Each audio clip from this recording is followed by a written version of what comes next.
start out with the stats from the month before, and it's more of the same. If you've not been paying attention to the real estate market, it's pretty hot out there. A couple awesome numbers, like crazy historical numbers. In April, 17 days on the market, so 220 units sold in Berkeley County. That was up 15% from a year ago, but there's a 76% reduction in inventory. So there's only 132 homes on the market. Basically everything that hit the market sold, went under contract. So 166 of those 220 went under contract in less than 10 days, which is probably like 5 days actually, because there's some properties in there that ran that number up to 17. So it's probably, that number, if you dropped off the bottom 10, was probably like 10 or something like that. So crazy hot market out there, no inventory. You can flip it quickly before it turns. So for those of you, I know there's several new faces. My name's Mike, this is Bill. We've been running this meetup for about 2 years or so. So thanks for coming, we appreciate it. And if there's anything you'd like to hear somebody speak about, please let us know. We're always looking for interesting speakers like Brandon that can kind of deliver a little bit of value to the room and not make this a big pitchy sales fest. So this is our people that help put this together. Our team's grown a little bit. We're missing Ashley on there. Every she time. Got kicked off. Yeah. Sorry. Tryouts are in. She took another job, so we're a little bit mad at her. She's still part of the team. So, yep. So for those of you that haven't been here before, or those of you that haven't done it already, there's a private Facebook group, the I-81 Real Estate Investors page.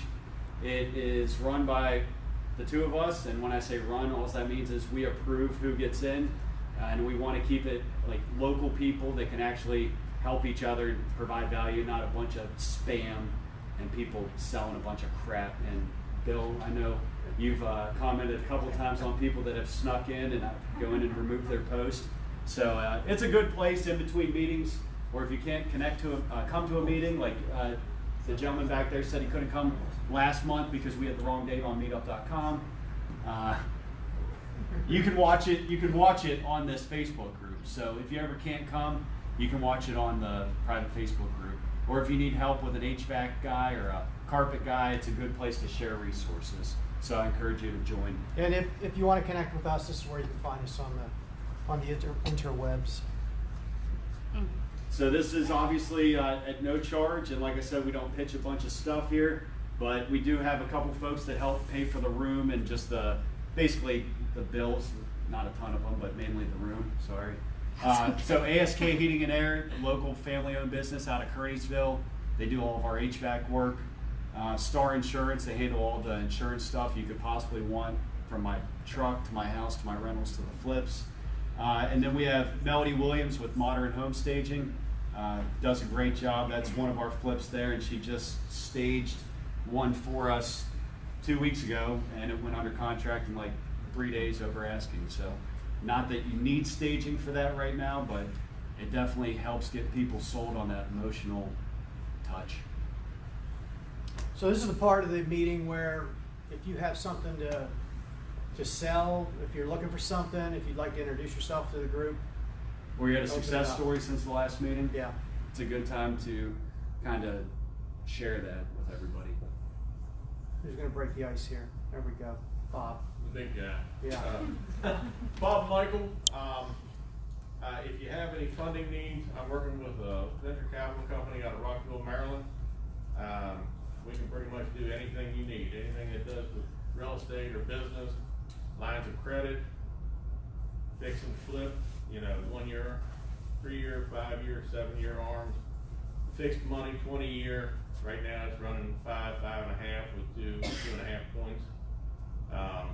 So just give me a call, 304-582-3608 if you're interested. Awesome. Yeah, Okay. if you're not a part of the Facebook group, I'll make sure you put that up there. I'm learning Bill all might the social report you. media. I'll have to have my wife do it. Old school. There's about 500, She'll get 600 in there. people in there, so Yeah. you'll reach the whole audience that way. Craig? Hey, I'm Craig Garrett. We got too much inventory, so we're selling some stuff off. We got a rancher in Shannondale. We want $175 for. Somebody else claims it's probably worth $299. Tenants are moving out. We got one in Pikeside. They're gonna trash out tomorrow. We're looking for like 89 grand. It's an older 2-story, probably worth $170 if y'all want to clean it up. We got a small subdivision that got platted on the edge of Martinsburg. Got about 20 to 25 city lots. We're gonna dump. Don't have time to build it. We're doing a bigger one. We're looking for 190 out of that. So just to clean our books up. So if anybody's looking for any inventory, give us a deal. Awesome. And Craig and his boys, they have a pretty consistent deal flow. We bought several flips off of them. Good guys that have their pulse on the market. So if you don't have their number, get it. One other thing, I do have a company, if you're looking at mobile home parks, I do have a company that can finance mobile home parks. Awesome. Okay? What about singles? We can. You self-finances. Yeah. As 11%. long as it's not, you're a resident, we can work with you. Yeah. Anybody else? My name is Bill Zook. I work with Fresco Management. What we are is a hard money lender. The owner that comes out of Savannah Park, Maryland. We can do just about anything you need done as far as property goes. And also Joe, who is the owner of the company, has his Maryland mortgage broker license also, and he can do conventional residential stuff also. One thing I was talking to Joe last week, and he was saying, hey, if you guys are going to auctions, you need to have your package of everything ready to go about you and your business to your lender before you walk into that auction. Because right now it's taking, I mean, you guys were saying you had luck this week of about a week and a half to get the appraisal done. Joe's been telling me, and with the deals he's been saying, it's taking as long as 3 weeks to get an appraisal. So if you don't have your package in with your mortgage broker or your hard money lender before you walk into that auction, you may not make settlement. And the auctioneer nor the property owner or this county, whoever the deal is, may be very unhappy with you, and you, to save that deal, you may be throwing more money at them that you may not have. So if you're looking at doing any kind of deal, plan in, it's gonna take longer to get that deal over the line to settlement right now. So if you want any information, I have information with me about Fresco. My name is Bill Zook. Thank you. Thank you, Bill. Anybody else? Evening, Josh Hessong, and I work for Rock Bottom Excavating. We are primarily a septic installer, and we branched out to do site work. And I'm about as new as it comes to real estate investing, so I'm here to try and gather some knowledge and some party if anybody wants some up here. Do you do septic, like pumping and inspection? Yeah, oh yeah, inspections, pumping, installation, repair, pretty much everything. Definitely. What kind of site work you do? Yeah. Foundations, rough grading, finish grading, pretty much the whole nine. What area do you work in?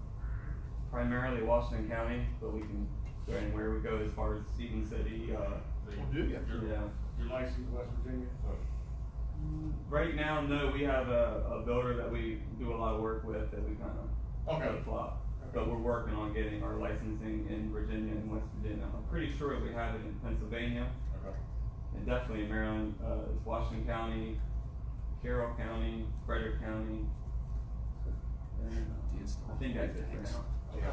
But we're trying to get as much as we can. Didn't even think about that. So. How many, just you and somebody else? Yeah, it's just my brother and I. Okay. Are you doing So you're one pretty backed off up, or? of Bowers Avenue right now? We're doing one off of Sterling. That's it. I've seen Sterling. that sign. Yeah. Yeah, it's like a back off the road. Yeah, we just put like a the- driveway or something. in the wintertime we put a 1,000-foot driveway in. Yeah. Yeah. You do holding tanks? Holding tanks, yeah, pump chambers. That stuff. call you. You need it, he's got it. Yeah, sounds like it. What if I just want to borrow this, what if I just want to borrow this Kubota? Can I rent that for the day? Just a little stress reliever, take the kids out? Cool. All right. They love it. They love Yeah, riding that's- it. I love it. They're the excuse. I'm just gonna play with it. Anybody else? I'm Brooks, YMP Home Solutions. We're a local home buyer here too in the four-state area where we buy property all across Maryland, Pennsylvania, West Virginia, and a little bit of Virginia. Right now we're actually looking for deals, as everyone else is. We do wholesale pretty much all of the stuff that we get, but we are investors by and large. We buy everything that we put under contract. So we don't move it, we buy it, we take it down. Just to give you an example, we're closing. We had an 8-unit sold on wholesale, we ended up taking it down. So money didn't come from the investors, so we bought it. We have a couple other closings happening tomorrow and 2 next week. So if you're looking for deals, we can help you with that. If you're looking to get started and you're not sure what to do, we can help you with some of that too. We're always looking for bird dogs, people who are looking to get into real estate, not sure where to go. So if you're interested, I'll leave some cards. I'm not going to be able to stay for the whole meetup, but you can reach out to me there. Yeah. Same thing as Craig and the guys. Brooks always has some pretty good deals. We bought stuff off of them before, so definitely a good source to try and pick up your next project. Anyone else? No? Tom? My name is Tom Tinsley. I'm a licensed agent in the area. I also own East Coast Real Estate Group as a local property management company. Currently, we operate in Berkeley County, Washington County, and Frederick County. This is Ree. Ree is a rock star property manager, and you will see her here very, very consistently. I will be in and out, but she will absolutely be here representing us moving forward. And then, so real quick, we have about 300 reviews online with a 4.7, which anybody who's done property management is not easy to achieve. Sounds like a drinking sport. Yeah, keeping all of the owners and tenants happy and compliant and doing what they say they're going to do is, at a 5-star level, is extremely difficult. But we focus on service. I can genuinely say that. We focus on service for our owners, our tenants, the vendors, just everybody we work with. We try to do it right. We do it right. And then we're heavy into tech and automation to make sure it all goes well. So I actually do have one quick question for the room. We are heavily considering expanding into the Waynesboro, Greencastle, Chambersburg area. Do you guys know, are there any rock stars already up there, or is there a need? There's a meeting. I don't- Okay. I don't know anybody that's a player up there as far as property management, but Star Insurance, Todd Shoemaker, that's where they're based out of. And I bet whoever the top dogs are, he would know and probably be able to shed a little light on that. Yeah, so I could text them and find out. Yeah, I heard a few yeses in the room, so we're looking at it. We're probably gonna make it happen, but I just wanted to see if there's a need. If there's not a need, There's a lot of rentals. yeah. And Antietam, I think, is the only one that is managing most of that. Antietam, I believe, is the name. Okay, all right, guys, well, hey, I appreciate that, and again, it's East Coast Real Estate Group. I am gonna leave some cards up there. I'm gonna try to stick through the whole thing. I'm usually up at 4:30, so my bedtime is probably before that gentleman is done talking, but thank you for your time. Yeah. So property managers are good guys to have in your back pocket. They can help you out, they can help your clients out, but one of the good things is they got a lot of inventory and they got people looking to sell from time to time.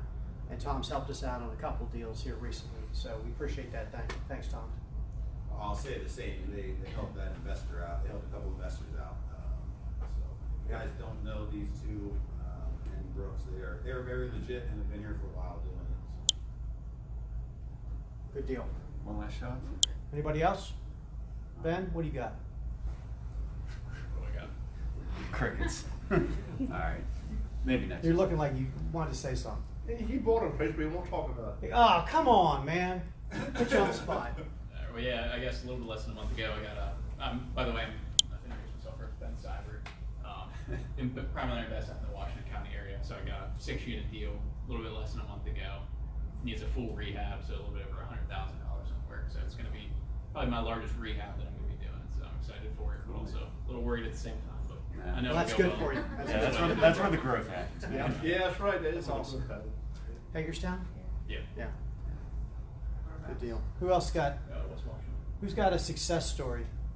Oh, and Ash got some. Oh, you got some? It's a comment from Corey. Just wanted to tell everybody. He said he knows some property management in Greencastle, Chambersburg, and then he's got some good deals up in PA. So if anybody wants a deal in Pennsylvania, talk to Corey Seitz. All right. There you go. Deals from the internet. Yep. What'd you do, Mike? What have you done lately? I just got finished getting it flipped, this will be the best deal I've had in a long. The one down the road from you? Yeah, it's the Yeah. one down the other. Bought it for $225, put about 30 in it, and I'll sell it for $200. That's gonna be pretty good. Yeah.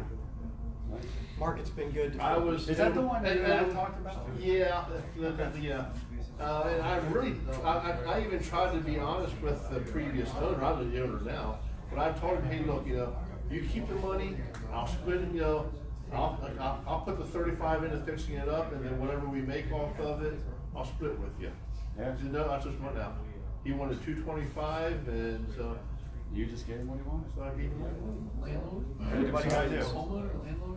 He, well, he owned a house and then he had got relocated and then he was renting it for a couple of years. And so he was just fed up with it. Nice. All right. So, that was a pretty good deal for me. That's it. Awesome. So I'm looking for any more flips. Wait till Uncle Joe gets his hands in your pockets. I'd get up, but I'm too lazy. I was just gonna see what the next one is. Anybody else? I just signed a lease today on a 580 square foot, 1 bedroom, 1 bath home for $1,000 a month. So, I mean, if you're getting rents, I mean, when you renew. What is it, think Northwest about pushing DC? the limit. What's that? Is it Northwest DC? No, it's in, right on the outskirts of Martinsburg. What? One bed? One bath? Back of Motors there. Dang. Good for you. So if you're thinking you're gonna have a home with rent, maybe push it a little bit more because you'd be surprised. There's nothing out there to rent people. Yeah. I mean, I that- put it on Facebook and I had 3,800 responses. 3,800? 14 hours.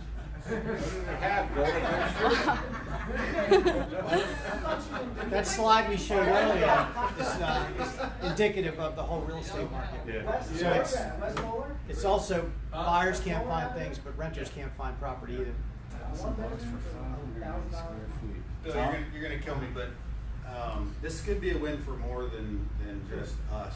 So I don't know all the details, 'cause I don't do all that. My office is great at it, but CAC finally, I think they just got a ton of money. I think they finally got the federal money, and the paperwork is there that you, as a landlord, us as a property manager, we're filling out all the paperwork for tenants. They will pay everything that's owed in 3 months in advance, as long as you agree to not kick them out in those 90 days. But it's finally here. Who are these people? Community CAC Action Community Council. Action Center in Washington County. I just got a check for like $4,300 from them. Yeah, we got one owner is gonna get $8,000. Like it's real. And What's that for, Tom? It's for People that don't pay their rent. That they didn't pay the rent for the eviction moratorium. The federal money is finally hitting Washington County. You're just paying yourself back through a very bureaucratic process. How long do you have? Never mind, we already. Bureaucratic process of it. What is this tenants that haven't paid you in the past? Yeah. Yeah, I think, yeah. It sounds like maybe we better do a topic on that. Yeah. We would love to tell you all that. The reality is that when you take that money, it also limits, you're signing away some of your rights in the process of that redefined criminal. Yeah, you have to keep. Our 17. So I got that check, and he's getting evicted next week. Works out good for you. Yeah. So the fine print on that, just so you know, is that you have to waive all late fees, you have to waive all court costs, and you can't evict them for 90 days after, you can't kick them out for 90 days after you get that 3-month in advance money. So for instance, we have a young lady who came in today and filled out the paperwork, and she owes quite a bit of money. She hasn't paid this entire moratorium, and her lease is up at the end of the month. we are not allowed to actually non-renew her and kick her out until the end of August, now if she gets approved. But that's the fine print, is that you Does have she to be pay willing- through August? They'll pay for it. They're going Oh, to pay okay, on okay, her behalf, okay. so they're gonna pay the last 12 months of her rent that she has not paid, and they're gonna pay 3 months in advance, as well as utility bills and electric bills and all that stuff. So basically, they're just kicking it down the road 3 months and then you run out? You taxpayer. Pretty much, yeah, I mean, you're getting all the money. It's definitely a benefit for You everybody. got, you got a good topic there. Yeah. That'd be Well, good. out of respect of our speaker tonight, it sounds like we got something lined up for next month or the month after to chat about by the sounds And of if it. the So- government's involved, it's gonna be complicated. All right, let's move and on. makes not much sense. So this is one we just picked up a day or two ago. This is a double wide in Jefferson County. It's I think there's a single trailer behind this also. It's on almost a half acre. It's in Charlestown. Charlestown in No. Jefferson County. What did I say? It says Charles, as in like the You missed the space. Someone didn't put the space in there. Right. Sorry. Tina's Sorry, fault. dude. Yeah. Is Guydale here? He's It's his watching. fault. Oh no. So anyway, double wide, half acre, 3-bed, 2-bath, 1,200 square foot, approximately 35K rehab, ARV. What's that? 145, 150ish. Which means you can probably list it for 160. Cash price 66.5. So that one's going to be available as of what right now? No, that's not. We got a verbal on that one. we got a light verbal already. So tonight we got a, if you're interested in that deal, we advertise all our deals on the I-81 group for the first 24 hours we get it. And then after that, we send it out via email and whatnot. So if you're interested, there'll be information on any deal we post on there. But moving on to tonight's speaker. Tonight, we have a guy that, I don't know, met Brandon probably 4 or 5 years ago. He works full-time, super sharp dude, very detail-oriented, and turns out a real nice product. So thought it'd be worthwhile for him to come speak to the group, and he volunteered to do it. Just talk about how he maintains basically being a husband, father, full-time employee, and running a successful real estate business with only 24 hours in a day. So without further ado, Brandon Mark. Skip that one. We'll get that. At the end. So I really like real estate. There isn't a day that goes by I don't thank God for the courage that He gave me to step out on a limb and do this on my own. There you go, man. Cool. A little bit of delay there. Again, my name's Brandon Mark. Just hit this button here. Okay, cool. Okay. I live in Frederick. My company's based out of Frederick. Pretty much a one-man show with a lot of help. I started investing on my own in about 2018. Done about 40 deals, and my rental portfolio's it's 9 doors. One thing about my business and my lifestyle is I'm not like a rock star real estate investor, but what I am good at is doing enough with not enough time. I work, let's see if it's on the next slide. Yeah, so I work for,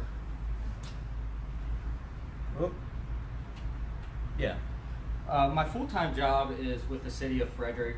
I have an advanced degree in city planning, city and regional planning. I graduated in 2008, joined the city of Frederick as a development review planner. Basically, I'm a bureaucrat that says yes and no to folks like me and you. And it sucks because I want to be on that side of the table. So pretty much for 8 years, I did that. Land use planning, zoning. Whenever someone wanted to build something like this hotel, I was a project manager to make sure that the city has enough infrastructure and enough capacity and that it has enough trees and parking spaces and what it has everything that it needs to be a successful project in the city's eyes. Oftentimes it costs this hotel a lot more money. I also dealt with smaller folks with entitlements, so subdivisions, other little site developments, and then I reviewed anything to like small residential permits, like what Mike had to do a few weeks ago. I left, it'll be on the next slide, but I left that position in 2016, went on my own, worked with another medium-sized investor for a little bit, and then I have my current job, which is a manager of community planning for the city of Frederick. Right now I'm a visionary type of position with the city, so we're looking at technology and planning for the city in the next 20 years. That involves urban design, our historic preservation, transportation, not engineering but planning, so bicycle, pedestrian, drones, automated cars, like you name it. Yeah, like Amazon delivery robots and stuff like that. It's crazy and it's nonsense. But anyway, also I go out into the community and really dig down deep on what the community wants and try to orchestrate the government to legislate and create rules to make everybody happy, which is impossible as a bureaucrat. So one thing that is very near and dear to my heart is the side hustle. I firmly believe that everybody should have a side hustle. My daughter's gonna have one. I wish my wife had one. If you have time to watch TV. Yeah, I just approved for the John. Oh, my wife. Oh gosh, let me try to watch. I always thought I was my wife's side hustle. Yeah, well, I wish my wife does. But I'm dumb. Aaron, don't go get a side hustle. So, anyway, back to reality here. If you have time to watch TV, anything other than spend quality time with your family, you have time to educate yourself and make money a different way than your full-time job. So here you'll see 2008 to 2016 was my first position with the city of Frederick. During that time, I created a woodworking company, and it basically came about, my wife and I went shopping for a table at a furniture store, and it was like $2,000. I said, if you buy me this planer, I'll build you a table. And so she bought me a table, then I started getting orders, and I was close to replacing my city job, my city income, by selling cutting boards online, believe it or not. I did that until 2018, but you'll see that little light bulb there. And during that time, that's when I met Mike and Bill around 2016. Went to work for a medium-sized investor that many of us probably know in this room. And don't regret doing that one moment of my life, even though it was tough. And what that did for me, which I'm forever grateful for, was I didn't learn really the ins and outs of real estate. What I learned was what is possible if you put your mind to it. Like literally, if you self-educate, if you're constantly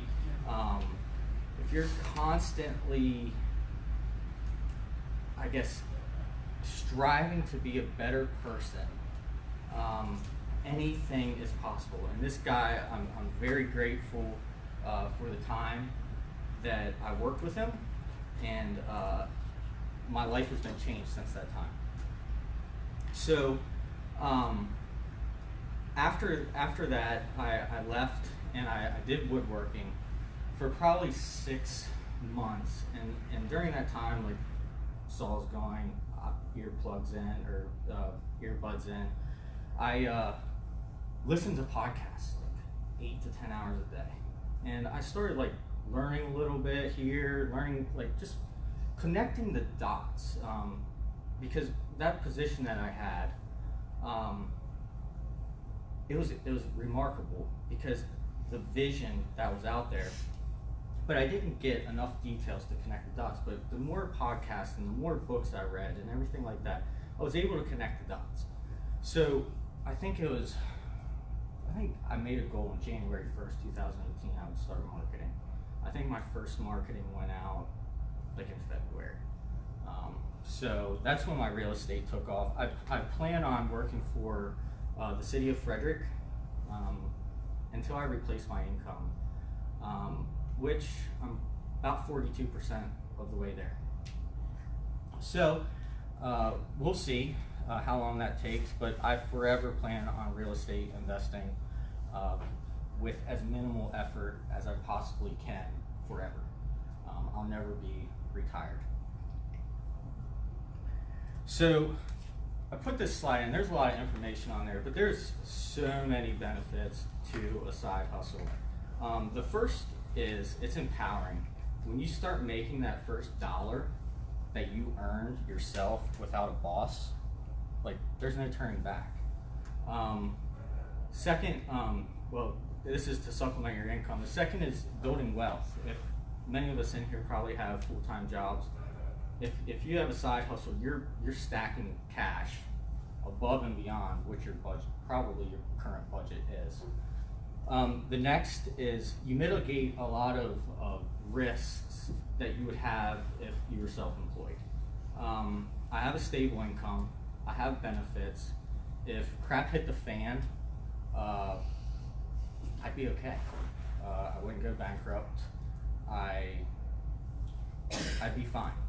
I could probably sell some properties and get back in it and be okay. So I can sleep good at night. There's also a lot of options. If a marketing strategy doesn't work for me, it's not like I invested a lot of cash that I'm low on to pivot. I have my job, I just divert and go. I can invest my W-2 income into my business, which got me started. This probably should be its own point, I'm financeable. I can refinance with any bank because my W-2, my wife's W-2, and the money that I'm making on the books now without a problem. Another interesting benefit of side hustle is it has enhanced my career at the city of Frederick.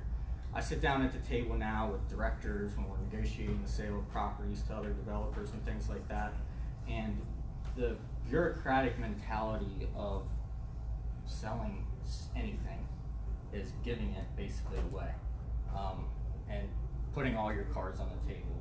So in some of these meetings, I've brought an interesting perspective to the table there. Another thing is self-development. Tom, you said you wake up at 4:30. I'm waking up at 4 right now.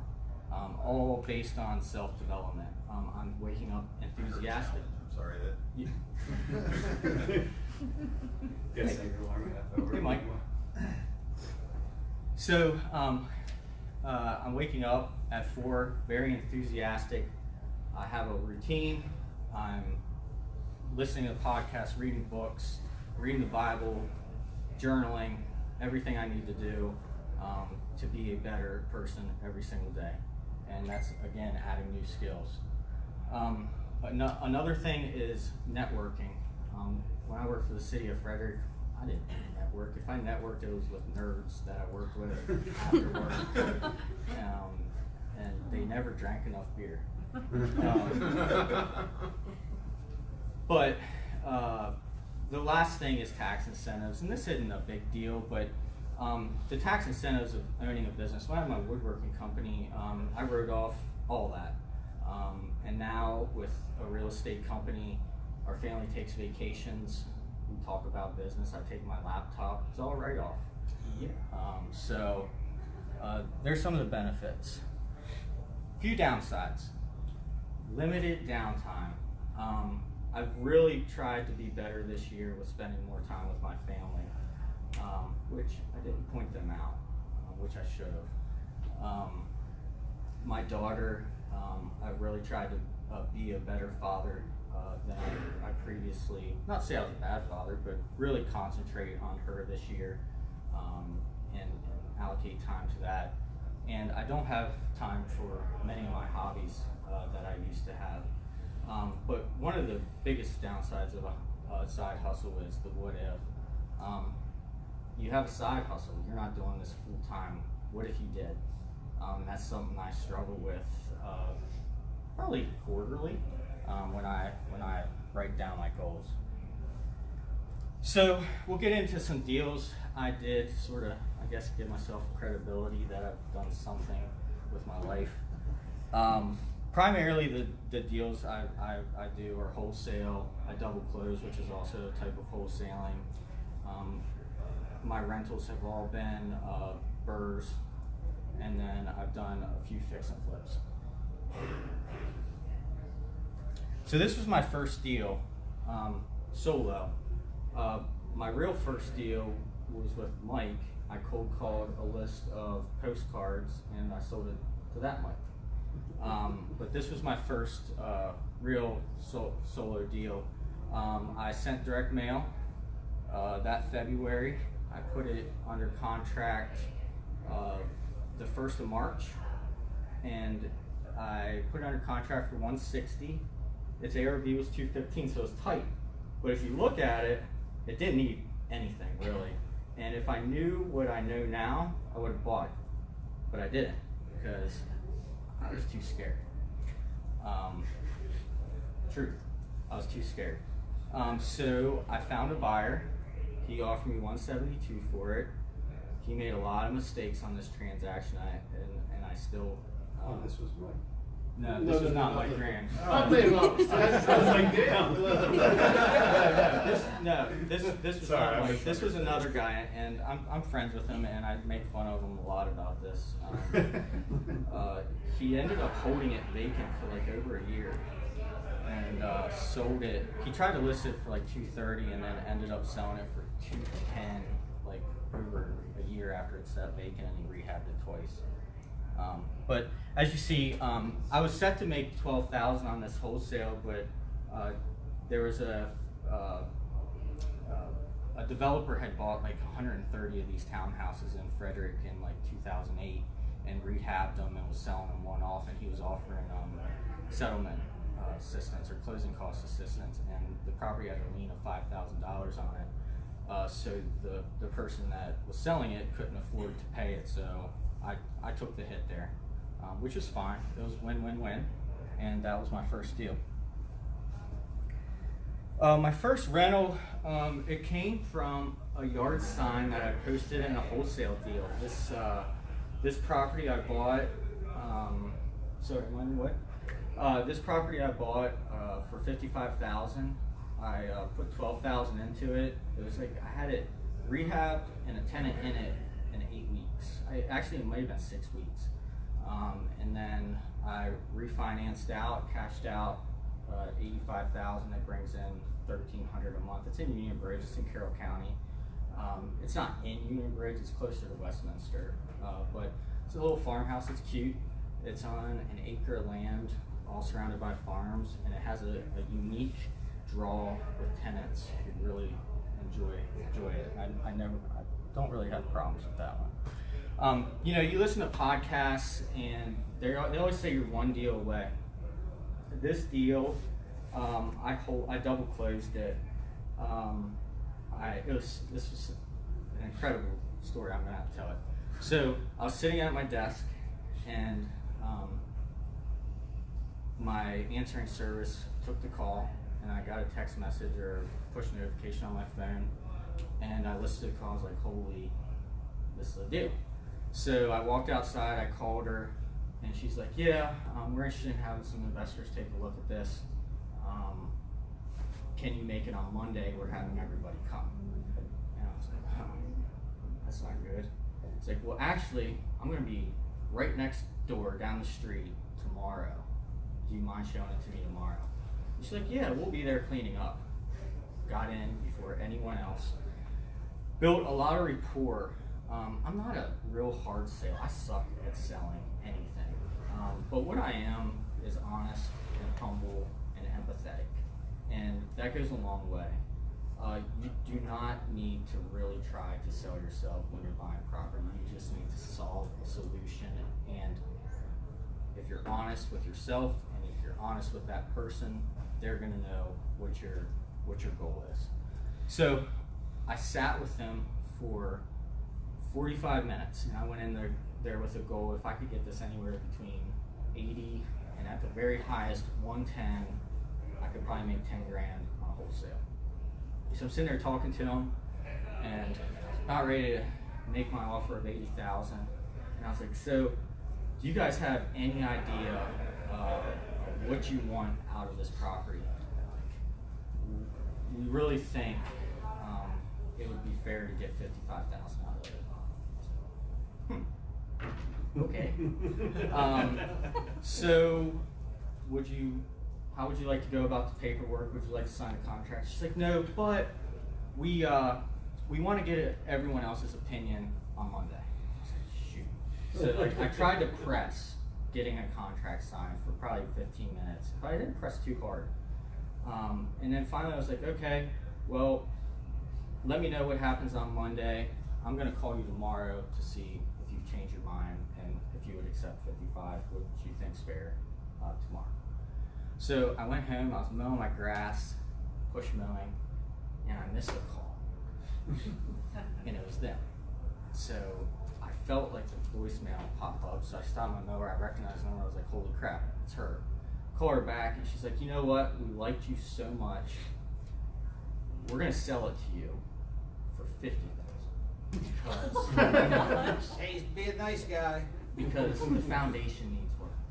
And I was like, I know the foundation needs work. It was bad.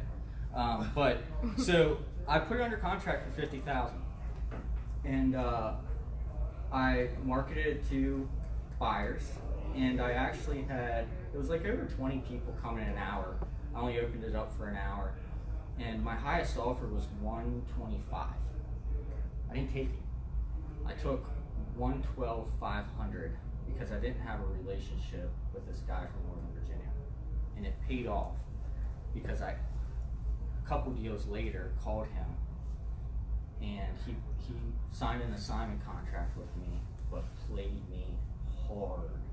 And his playing me hard on that deal that I didn't feel right signing this one off cost me $5 grand out of a 20 grand assignment fee that he agreed to. So it might have been more than that. I think I made 12 grand on that assignment fee, but if he would have done that on this one, it would have hurt a lot. So I went with someone I knew at a lower price, and it paid off. So this was my big deal. 58,000 at that time was probably 10 months to a year's worth of marketing for me. This was a fix and flip I did last year. Nothing special to it. I gave them what they wanted, and they gave me a house and a lawnmower. We got 6 that makes none of them work though. But this one's awesome. This one's now. awesome. My dad was laughing at me over the weekend when he saw me using. He's like, "Dude, you got that lawnmower for free." And I was like, "Yeah, I've got 3 cars too, and I've probably made 20 grand on selling cars that I bought that came with houses." I tried to buy that one, you had already sold it. Yeah, it's incredible. Like, well, you're selling the house, you're moving to the south. What are you doing with this car? Because your RV's over there. They're like, oh, we don't want it. You know anybody who wants it? I was like, well, I'll buy it for you for like $100. And I do, and I get it inspected, and then I resell it. So, Yet another object. yeah. So this house, it was like my first big flip. Put it under contract for 220. I thought the ARV was 350. My agent actually told me the ARV was 319, but I told him no, it was 350. And we listed it for 350, and it went under contract for 379 and sold. So I did pretty good on this one. This was my second rental. This is in Funkstown. I bought this one for 30 grand, put 35 into it. It rents for 1,300 with really good tenants right now. I cashed out refied, bird, and it appraised for 120. So not much equity there, but it's doing really good. It's a fair amount of equity. Yeah, 7 years you paid Yeah, for it. nothing out of your pocket. Nothing out of my pocket. And Funkstown's a nice little It's a good pocket. area. The It's water's first- really high. That's surprising. The water bill, their water bill's like $300, sometimes $400 a quarter, which is unexpected, and it hurts them, which hurts me. It's This is one of my best deals. This came as an agent referral to me. A friend of mine who's an agent called me out bowling on Veterans Day with my daughter and my buddy. And they're like, hey Brandon, we got this property, we sold the daughter of this guy's house, and her father wants to move. He wants to sell it for 70 grand. Heck, that sounds like a really good deal. Tell him I'll be there tomorrow. I actually, and you have to buy it within 7 days because he's moving next week. So I was like, okay.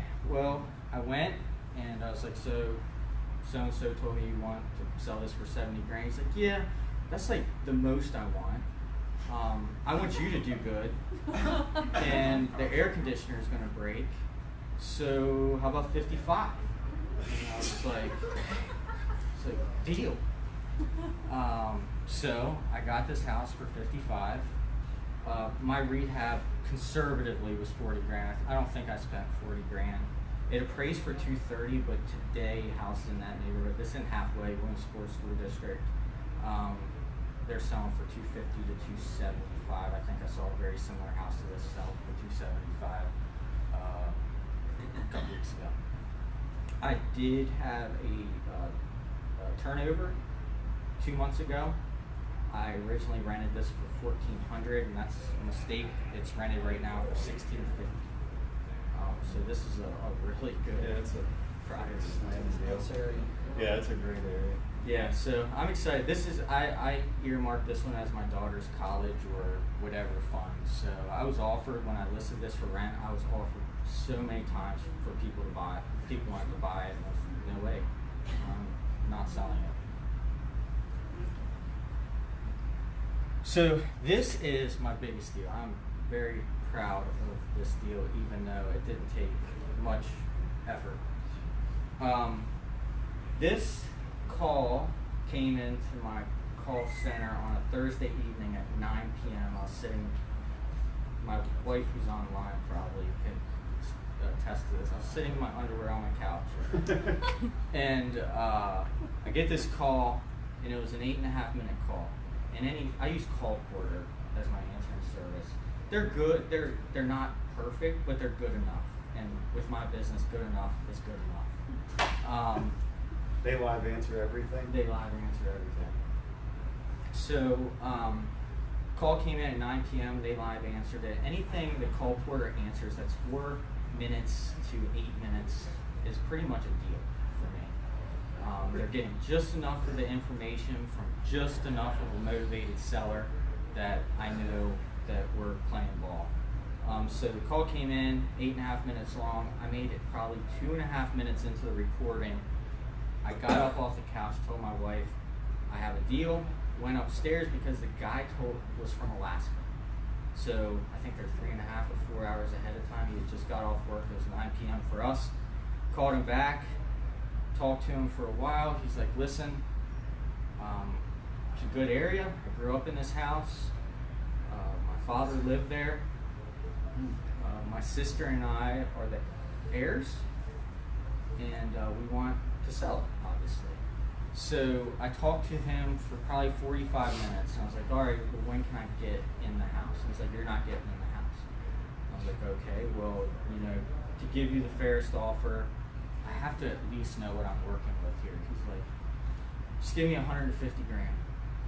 Like, literally, I have not had to really negotiate any of these deals down. He's like, my sister and I just want 150 grand. Her husband is a hard money lender, and he knows what property's worth. Obviously, Good for him. Good. So I was like, okay, I'm going on vacation on Saturday. tomorrow I'll drive in if you give me permission to peek through the windows, and I'll let you know if I'll buy it. So the next day I peeked through the windows, and what I saw was incredible. It was obviously a hoarder house.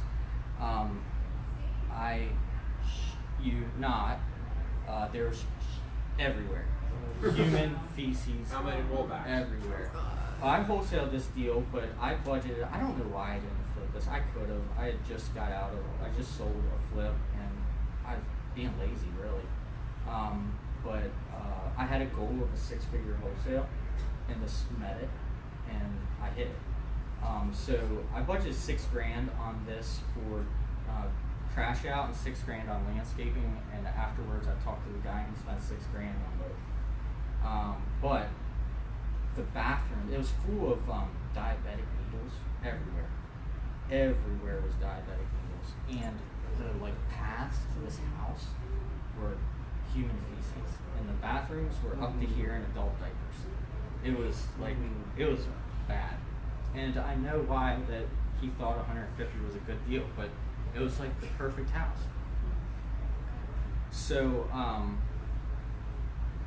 I ended up calling him that night at 9 p.m.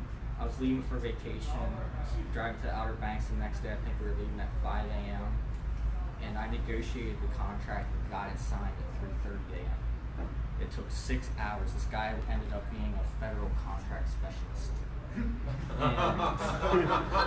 even though everything that mattered we agreed on, it was the most insane negotiation on the most ridiculous and stupid things. Yep, sure.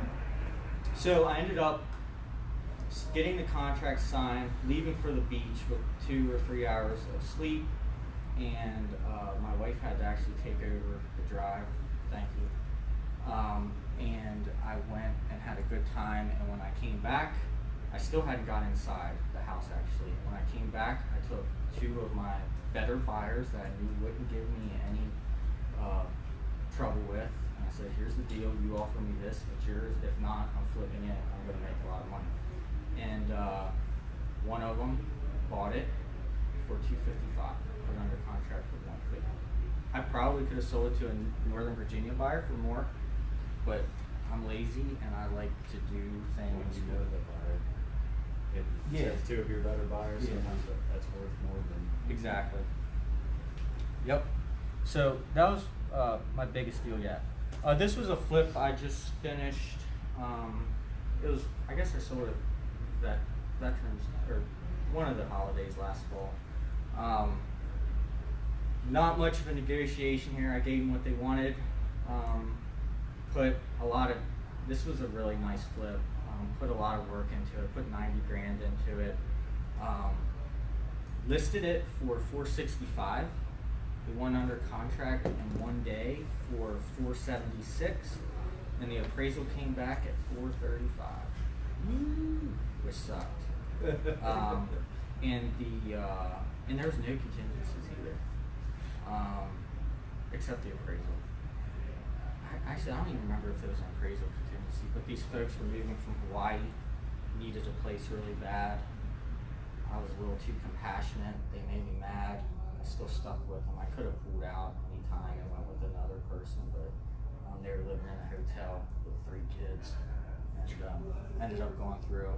I made good money, but You've made up for it on all the other stuff people have given you. Yeah, that's right. Yeah. So this was one of my better flips.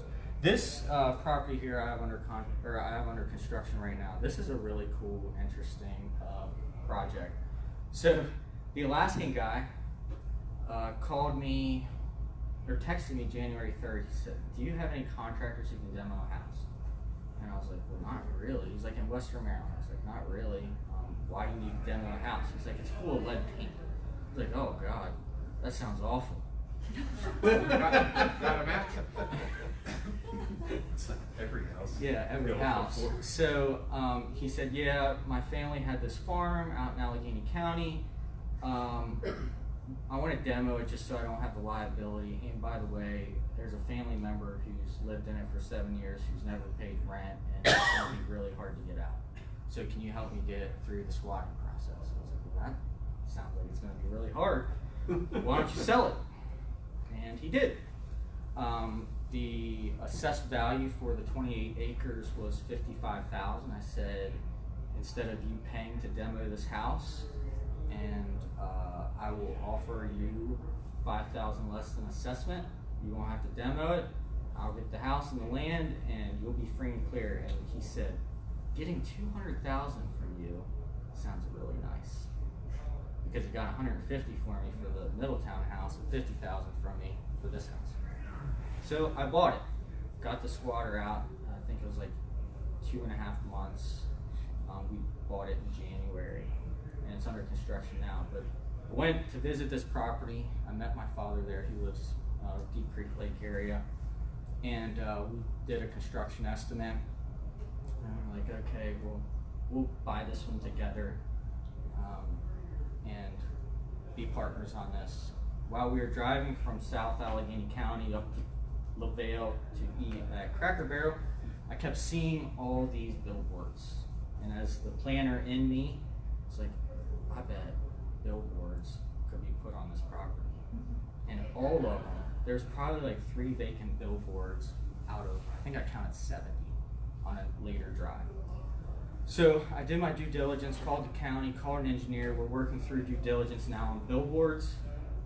Lamar, like Clear Channel, like all those billboard companies, they lease billboards on this road for $600 to $800 a month, and then they pay the landowners $1,000 a year. So that was a no-go for me. So we're doing it buddies and beer style. My father was a lineman for a local company for a long time, and we are going to put our own billboards up and try to lease them ourselves on a shoestring budget. And we think we can get 300 to 500 for them, and we're going to shoot for 10's a little ambitious, but we can. We're going to shoot for increments of 2, 4, 6, possibly 8, and see where it goes. At the same time, we have several different timber companies fighting to timber this land off. We're pretty confident we can get 40 to 50,000, and the disparity there is, you'll see that cemetery, that green field right there. They want to go through this cemetery to access that. If they can't, it's going to cost us $10,000 for them to put a staging area down near the house and timber access the timber. So basically, we're timbering the land for the price. We're getting the amount of money that we paid for out of it in timber. Clear cutting? No, it's full of white oak, which is very valuable right now. So. And you're leaving the house, right? Yeah, we're renting the house. We have people stopping by there wanting to rent it. How'd you get the squatter out? The court. It's a lot different than the eviction process. We were able to get her out during COVID. It just took a while to get a hearing. Did you try to use some cash for keys? I did, and I offered her $1,200 to get out by the end of March. And I said it would, for every day you're not out, it'll decrease in like some amount of money that would end at 0 on the end of 31st. So guess what she did? She told me March 30th or the second to last day of March, and asked for $1,200. And I said no. So she took the well pump, she took all the appliances, she left some present in the toilet without water, and some other fun stuff we had to clean up. But it's all good. So the real goal of my presentation really is, how do we do a lot with the least amount of time? And in order to do that, you really need to go where you're going, know where you're going. And I don't know about you guys, but I have goals and ambitions, and I review those every day. My annual goals and my quarterly goals every single day. Wake up at 4, like we discussed, read the Bible, read 20 minutes, listen to a podcast and journal about everything. Do my to-do list, which is right there. I have a to-do list. I separate it with my big 3 things I need to do that day for both my real estate investing and my City of Frederick stuff. And then I have my other stuff that don't matter. And I'll get to that after I get my big 3 done for each one. And that other stuff is constantly growing. One thing that I like to do, I think I brought a copy of my sheet, but I have little boxes that I check, and I keep streaks of how long I do this. This morning I didn't wake up at 4. I slept in until 5:30. And then it sort of screwed up my whole day. But when I meet these goals, I celebrate. Used to be drinking. It's big bowls of ice cream with all the toppings now. And I have fun that way. I really believe for you to stay on track, no matter what your goals and ambitions are, you need to manifest those goals. It needs to be on the forefront of your mind. And if not, I don't think you'll meet it, no matter how ambitious you are, because you don't have direction. Another way I leverage, well, that gets me to leveraging my time, but I leverage my time through technology. So I have systems that do a lot of my tasks that I don't like doing, and I delegate a lot of time to other folks. So that's other people's time, OPT. Other people's time, not OPM, other people's money. That's the 2 foundations of real estate investing. So, what do I do to leverage other people's time? I list every single task that I need to accomplish in order to run my business. I rank their importance. I determine their value. It's either making me money or it's not. And then I delegate what doesn't produce income, what I don't enjoy doing, which is a lot, except buying, and what I'm not good at. So I list here everything that my company does. Every day we do data management. I like it, I'm sort of a nerd, but it's not worth my time. Every day we have outgoing marketing. I hate it. I hate cold calling. I hate text messaging. Actually, I stopped last week after I made this, and we're not doing it anymore. Might do it a little bit, but it's going to save me a lot of headache, a lot of training, and a lot of keeping people accountable. What one was that? What? What was that? Texting? Texting and cold calling. Yeah. Active outgoing marketing. There's a lot of talk to texting's gonna have a yeah. lot of changes in about Yep. 2 months anyways. Yep, it is. So I still think I'm going to do it a little bit to certain lists, but I'm not sure. We get incoming leads. I really like it, but it's not worth my time until they're hot. So we get tire kickers. Everybody knows this. We get people calling us who really might not want to sell their house.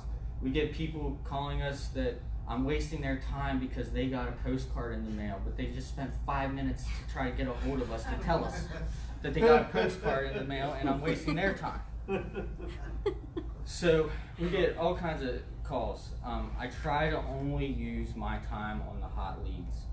We have acquisitions, and notice, I think, do I say I do that? Yeah, I do. I like it, but my time is only spent following up with hot and warm leads. I try not to follow up on cold leads.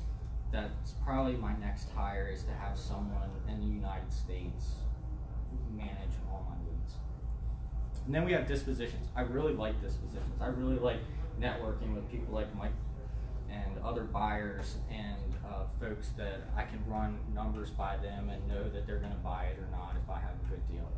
And then I like meeting them there and getting those contracts signed. Finances, I hate it. Hate it. When I had my woodworking company, I loved it. And my accountant said I had the best books that he ever saw. It was like to the penny. Now I'm a mess. I literally, I don't know what's wrong with me. Like, I cringe to think of it. It's not just you. Yeah, and I don't know if it's just so many Home Depot receipts or what it is. I can't stand it. And then there's business health. We really need to keep track of our business to know which direction we're going, if we're successful in A, B, C, and D aspect. I like it, I really like it, but there's certain tasks that you measure your business health that it's not worth my time, and then there's decision-making tasks that are necessary. And then business growth, sort of it aligns with health. I can look at my health metrics and ensure that I'm projected to grow.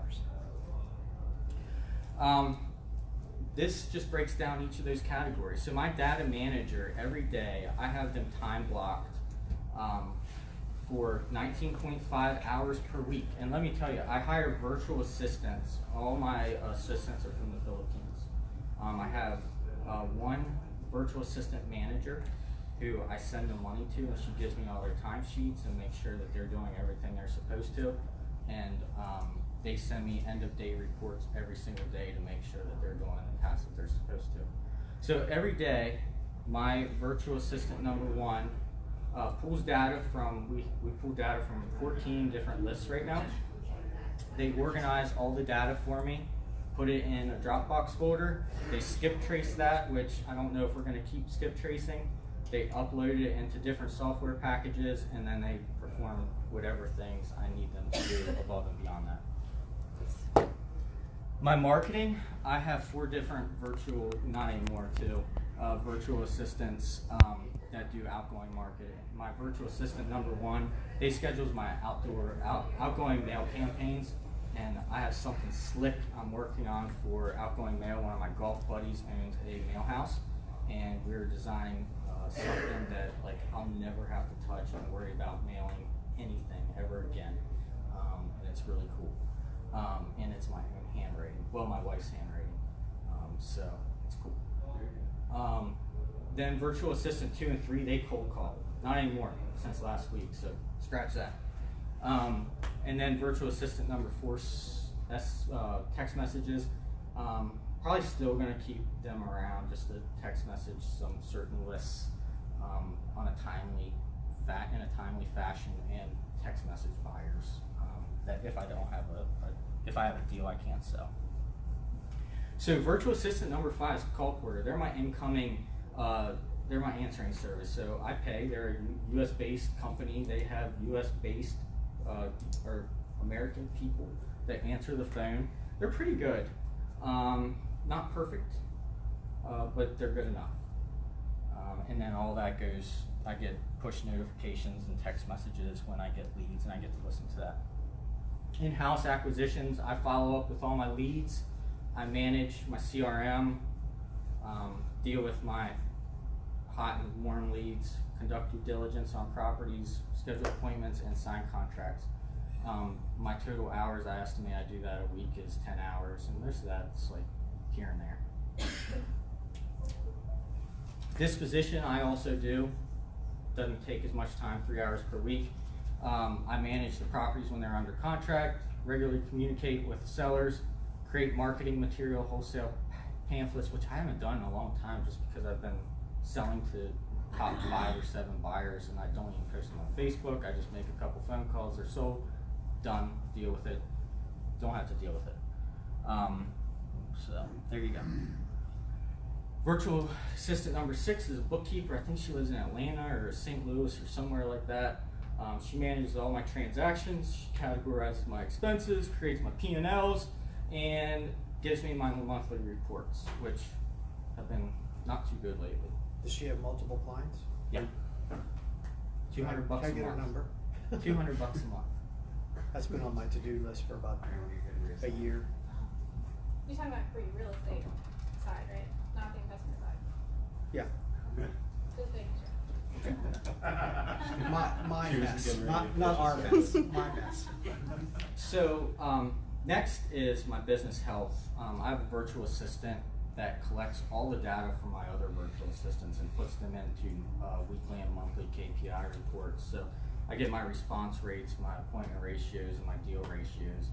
And then I keep that separate. I don't let I didn't let my other virtual assistants see those reports. I just they knew that they had to give me that data. One virtual assistant put it into these spreadsheets, and then I give it to my wife. And she pays my bills and invoices. She coordinates everything with my bookkeeper. She gives me these cool little charts that she hates to do, that gives me my bank accounts, whether they're going down or up or anyway.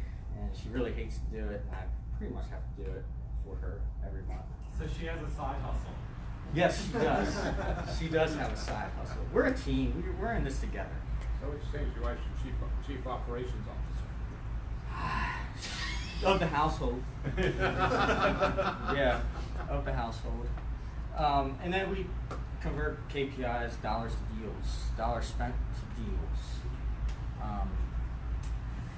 Lastly is my business growth, and I do that, and that's my KPI review. I have team meetings with my virtual assistants once a week. My sales meetings were every Thursday around lunchtime, and I do this while I'm not on the clock with the city of Frederick. So the Filipinos are 13 hours ahead of us. A lot of times they're working throughout the night.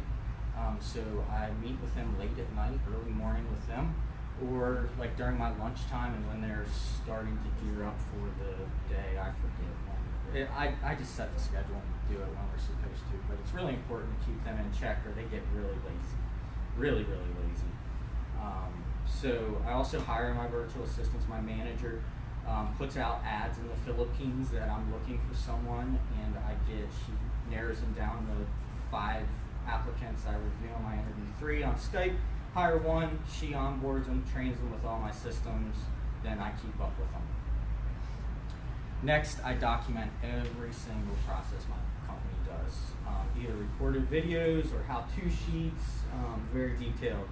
And if they have questions, they go to those sheets before they come to me, or they go to my virtual assistant manager and ask her before they come to me. And lastly, one thing I love doing is networking and relationships. Some of my best relationships now is a core group of guys that I hang out with on a regular basis. One's my settlement attorney. Another's a vice president commercial of Woodsboro Bank. 2 others are commercial lenders. One I golf with is the mail house guy. So I'm networking with like-minded individuals all the time, and I'm not wasting my networking time on someone that really isn't going to help me grow as a person. So a summary of this is that I have 120 man-hours per week of people doing other stuff for me, and that shrunk down. I have no idea how. And I'm doing about 13 to 5 hours per week, and that's a lot. That's like overestimating. I bet I do 8 to 10. And then if you look at my overhead, which is hard to see, I pay my virtual assistants, which is a lot. Before I say how much I pay them, a doctor in the Philippines makes like $20,000. The highest paid Filipino job is a commercial airline pilot. I think they make like 50.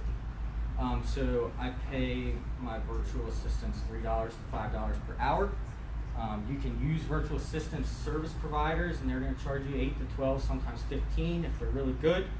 But I like to source mine directly through a connection that I have. How do you pay them? I wire money through an app called Remitly.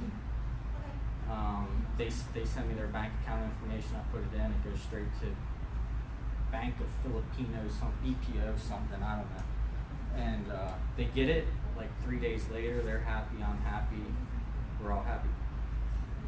So my overhead, it's really hard to see. My overhead for virtual assistants ranges between $16,000 and $26,000. I think last year was $21,000 I spent on virtual assistants to run my whole company, and my gross revenue was a lot over that.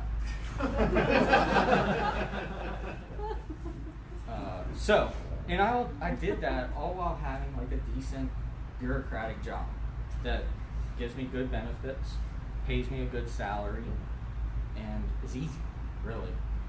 I think that's all I have. That is. So, there we go. How do you go about training all those VAs? I know you said you have one now that onboards you, but what are you just documenting everything as you do it and then determining who does what? So my how-to sheets are like extremely detailed. It's every little detail you can possibly imagine. Like you really have to be dumb not to be able to follow like these instructions. It's incredible, and I don't really train them. My how-to sheets aren't for them; it's for my manager, and she does it for me every time. So it's not a big impact when I have to fire someone. Yeah, it sucks, but most of the time they deserve it. And my manager does everything for me, and I just have meetings with them to make sure that they don't have questions. And when they were cold calling, we role played every Thursday, and just make sure that I can answer questions. They would like Google chat me or whatever, the Hangout chat, if they have questions throughout the day. And sure, am I double dipping when I work for the city by answering a text message? I guess you could claim I am, but I will answer a text message to them if they have a question. I would say not if everybody else is texting. You're just texting to make money. Big difference. There's no difference. There's no difference between that texting and texting. Yeah, I was gonna say, if you figure out that you're entitled to a 15-minute break every 3 hours, you're fine. Or every 2.5 hours, you're fine. If you feel guilty, walk outside if the weather's nice. Take a quick walk. Well, I haven't been into the office since mid-March. Okay. So. How do you keep your financials safe with an online bookkeeper or overseas bookkeeper? They're not overseas. Okay. They're virtual but in the States. His wife is my wife does like the stuff, the critical stuff, but my book. Okay, so my bookkeeper is a QuickBooks employee, and QuickBooks has it set up with bookkeeping. I guess. What reports are they using to input it? Credit card statements? Oh yeah. That's what I'm asking. Yeah, my wife prints out my bank statements and emails them to them. Cleans them off and sends them over? Yep. Okay. I do have a suggestion for you. If you have a Home Depot and Lowe's card, just buy everything on the Home Depot and Lowe's card you need to do your construction. You get a monthly itemized statement. The problem is when you have a rental portfolio and a rehab portfolio and they're coming from different businesses, you're inputting that Home Depot stuff into. Are they two different LLCs? Yeah. They get 2 different credit cards for each LLC. Yeah, I already have enough. I'm just saying it's Mr. Fitzgerald. I wanted to go back 3 questions. So actually, we're using 3 CPAs in the Philippines right now, and it's the best accounting I've ever had. Everything's organized, and we got a new outside accountant. But the girls in the Philippines, what they do is perfect. You can't really worry about when they see what you're making or anything. They're doing a good job. My books are easier than they've ever been. But they can only deck up checks and send reports. They can't print checks, transfer money, or pay anything on a credit card, and it all gets looked at by an outside of house CPA. So they can't do anything. They have no power. They have but they do have the power to enter all the books, set up all the ACHs with my signature, and keep it completely organized. That's pretty slick. You probably spent a lot of time. Did you spend a lot of time creating a system? What I did is I hired an all-star, and she was actually being recruited by AWC, a big accounting firm, and they were going to pay her $100,000 a year to go to California. So her, because she wanted to stay over there, I pay her a good bit. I mean, I pay her as a BA, $24,000 a year, and give her some bonuses. Then she hired 2 more accountants over there just because I wanted to be overstaffed. That way, when I want a spreadsheet or performa, I could get it pretty much at will and quick. So, and I paid them about $7,000 a year apiece, but it's worked out better, been more accurate, been more clarity than any bookkeeper I've had for 17 years. That's probably the biggest problem I have is bookkeeping. Trust me, I know. It's difficult. It's complicated. Yeah. Any other questions? Very great presentation. Thank you, sir.